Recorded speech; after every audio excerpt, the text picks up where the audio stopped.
Ineya hurla de douleur en découvrant le compte bancaire vide, ses doigts tremblants sur l'écran de l'ordinateur portable, tandis que le vent de Séville fouettait les volets de la maison. « Comment as-tu pu me faire ça, Yasmine » cria-t-elle, les larmes coulant sur ses joues, brisant le silence de la nuit andalouse. Yasmine, figée sur le seuil, murmura un aveu qui fit chavirer le monde, c'était pour nous, pour recommencer. Mais j'ai tout perdu. Ineya s'effondra sur le canapé en cuir usé, les mains couvrant son visage comme pour effacer la réalité qui la submergeait. La maison, nichée dans les ruelles étroites du quartier de Santa Cruz à Séville, semblait soudain trop petite pour contenir tant de trahison. Yasmine, sa compagne depuis 10 ans, celle qu'elle avait aimée avec une passion dévorante, avait vidé le fonds universitaire destiné à leur fille adoptive, Sofia. Sofia, cette adolescente de 18 ans qu'elles avaient élevée ensemble, fruit d'une adoption miraculeuse après des années de luttes administratives en Espagne. Le fonds, patiemment accumulé par des économies rigoureuses et des sacrifices quotidiens, représentait l'avenir de Sofia, des études en littérature à l'Université de Madrid, un rêve qu'Ineya chérissait comme une extension de son propre passé inachevé. Yasmine s'approcha, ses pas hésitants sur le carrelage mosaïque, un héritage des morts qui avait toujours fasciné Ineya. « Ineya, écoute-moi, je t'en prie. C'était une erreur, un investissement qui a mal tourné. Je pensais pouvoir doubler la somme, pour nous offrir une vie meilleure, loin des dettes qui nous étouffent. » Sa voix, habituellement suave avec cet accent français qu'elle avait conservé de son enfance à Paris, tremblait maintenant d'une vulnérabilité feinte où réelle Ineya ne savait plus. Yasmine, avec ses 45 ans élégants, ses cheveux noirs coupés courts et ses yeux sombres qui avaient captivé Ineya lors d'une exposition d'art à Barcelone, semblait soudain une étrangère. Ineya releva la tête, ses yeux bleus rougis par les larmes.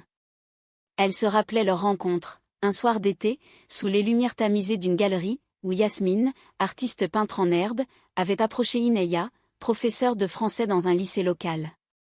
Leur amour avait fleuri comme un jardin andalou, intense et parfumé, défiant les regards conservateurs de la société espagnole.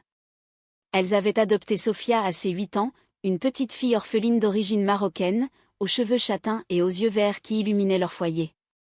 Ensemble, elles formaient une famille atypique, un havre de tendresse lesbienne dans un pays où les droits LGBTQ+ avançaient, mais où les préjugés persistaient. Pourtant, ces derniers mois, des fissures étaient apparues. Yasmine, endettée par des expositions ratées et des rêves artistiques non réalisés, avait commencé à disparaître des nuits entières, prétextant des inspirations nocturnes. Ineya, occupée par ses cours et l'éducation de Sofia, avait fermé les yeux, par amour, par peur de la solitude. Mais ce soir-là, en vérifiant les comptes pour préparer l'inscription universitaire de Sofia, la vérité avait éclaté comme un orage sévillant.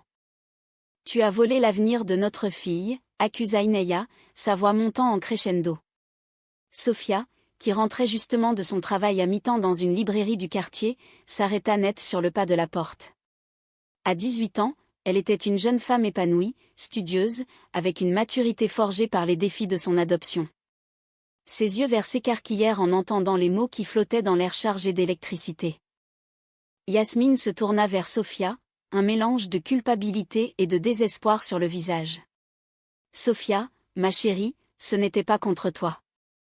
Je voulais nous sauver toutes. » Mais Sofia, les bras croisés, secoua la tête. Elle avait toujours vu Yasmine comme une seconde mère, une figure artistique et libre qui contrastait avec la rigueur d'Ineya. Pourtant, une intuition l'avait rongée ces dernières semaines, des appels téléphoniques secrets, des factures cachées. Ineya se leva, chancelante, et serra Sofia dans ses bras. « Ma fille, je suis désolée.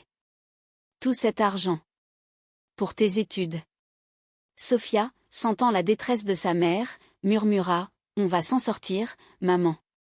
Ensemble. » Mais au fond d'elle, une colère sourde bouillonnait.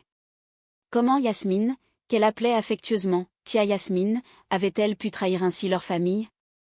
La nuit s'étira en discussions âpres, des accusations volèrent comme des flèches. Yasmine avoua tout, un investissement frauduleux dans une galerie d'art en ligne, promis par un ami peu scrupuleux. L'argent avait disparu, englouti dans un scam digital.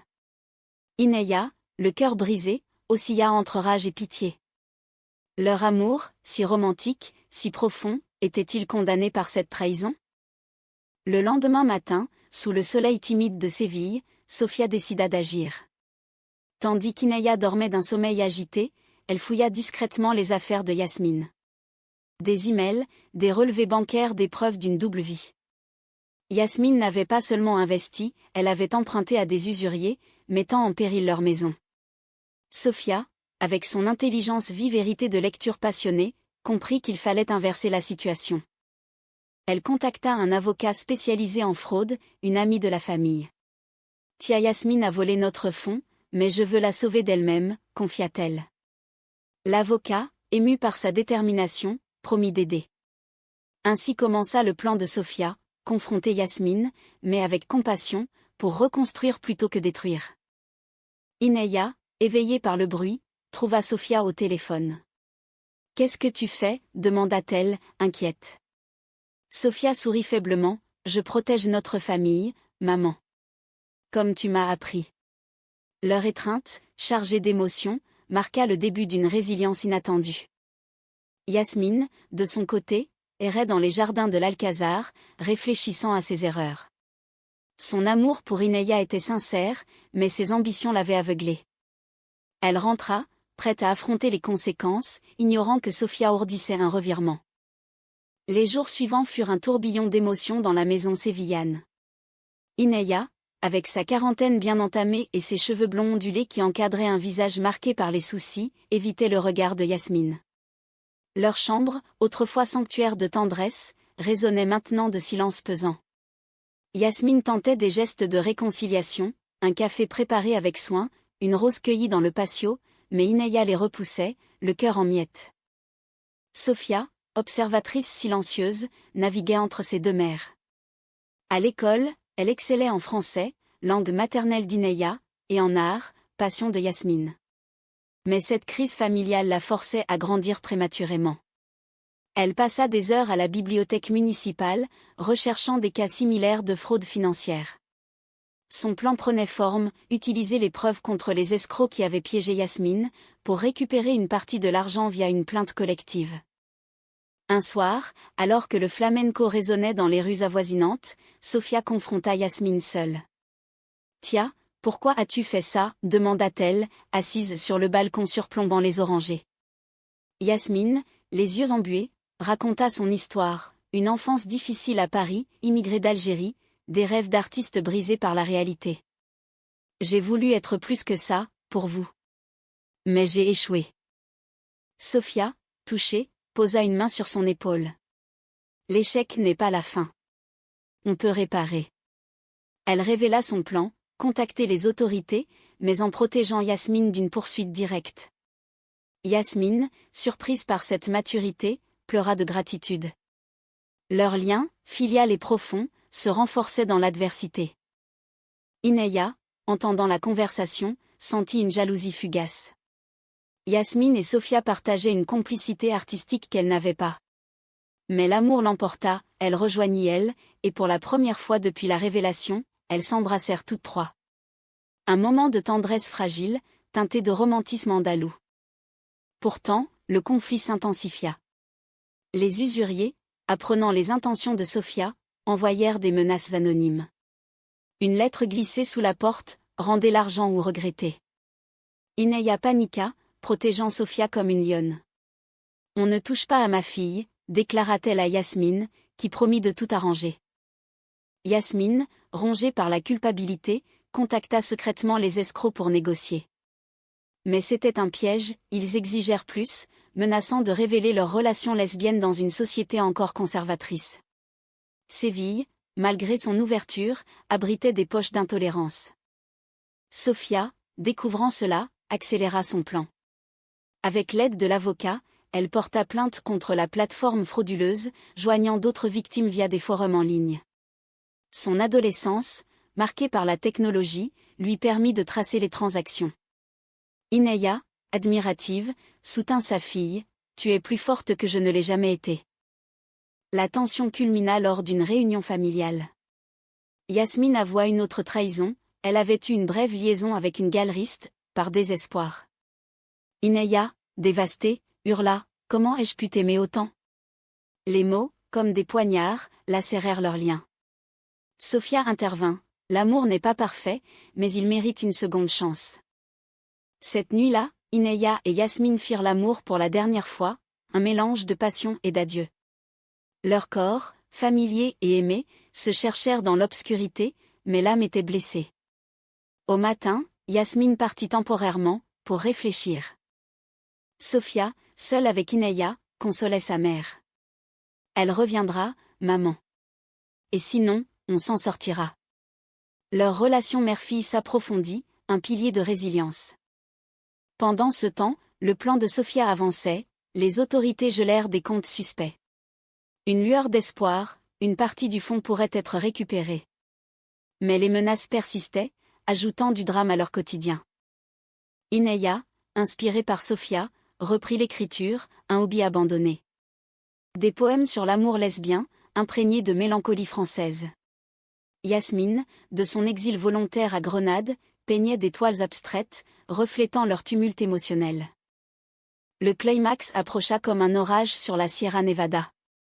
Sofia reçut un appel anonyme, « Rencontrez-nous ce soir, ou votre famille paiera ».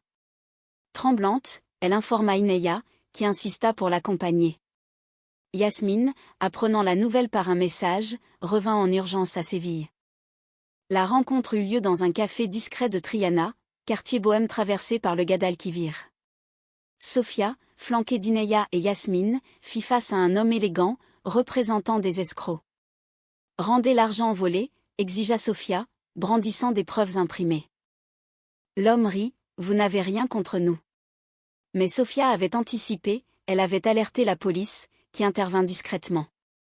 Des arrestations suivirent, un coup de maître pour l'adolescente. Dans le chaos, Yasmine protégea Sofia d'un geste impulsif, révélant son amour inconditionnel. Inaya, voyant cela, sentit son cœur se radoucir. « Tu as risqué tout pour nous », murmura-t-elle à Yasmine. De retour chez elle, les trois femmes s'assirent autour de la table en bois, sous la lampe tamisée. Sofia expliqua, « J'ai inversé la situation non pour punir, mais pour guérir. » Yasmine, les larmes aux yeux, s'excusa profondément, « J'ai trahi votre confiance, mais mon amour est vrai. » Inaya, après un long silence, prit la main de Yasmine. Le pardon n'est pas facile, mais l'amour l'est encore moins sans lui. Leur baiser, doux et réconciliant, c'est là un nouveau départ. Sofia sourit, témoin d'une résilience familiale. Les semaines suivantes furent de reconstruction. Le fonds partiellement récupéré permit à Sofia d'inscrire à l'université, avec une bourse supplémentaire pour son courage. Inaya et Yasmine renouèrent, leur relation plus forte, imprégnée de leçons apprises. Elles voyagèrent ensemble à Paris, ville natale d'Inaya, pour un week-end romantique. Sous la tour Eiffel, elles se promirent fidélité éternelle. Sofia, restée à Séville, poursuivait ses études, fière de sa famille atypique. Pourtant, des ombres persistaient, les préjugés sociétaux. Lors d'une fête de quartier, des murmures sur leur couple lesbienne émergèrent. Mais elles affrontèrent cela unies, avec une humanité touchante. Yasmine exposa enfin ses toiles avec succès, canalisant ses émotions en articles. Inaya publia un recueil de poèmes, célébrant l'amour féminin. Sofia, inspirée, écrivit un essai sur la tolérance. L'épilogue se dessina sous un soleil radieux de Séville. 2 ans plus tard, Sofia diplômée, Inaya et Yasmine célébraient leur union civile, entourées d'amis progressistes. La trahison passée n'était plus qu'un chapitre clos, transformé en force. Sofia, maintenant 20 ans, prononça un discours émouvant. « L'amour n'est pas sans épreuve, mais il triomphe par le pardon. Vous m'avez appris cela. » Inaya et Yasmine, main dans la main, échangèrent un regard chargé d'une romance éternelle. Leur vie, un mélange de passion française et de chaleur espagnole, incarnait l'humanité, imparfaite, mais belle. La famille, reconstruite, fleurissait comme les jardins de l'Alhambra. Dans les ruelles de Santa Cruz, elles marchaient ensemble, unies contre le monde. L'histoire de leur résilience inspirait d'autres, un message d'espoir pour les amours marginalisés.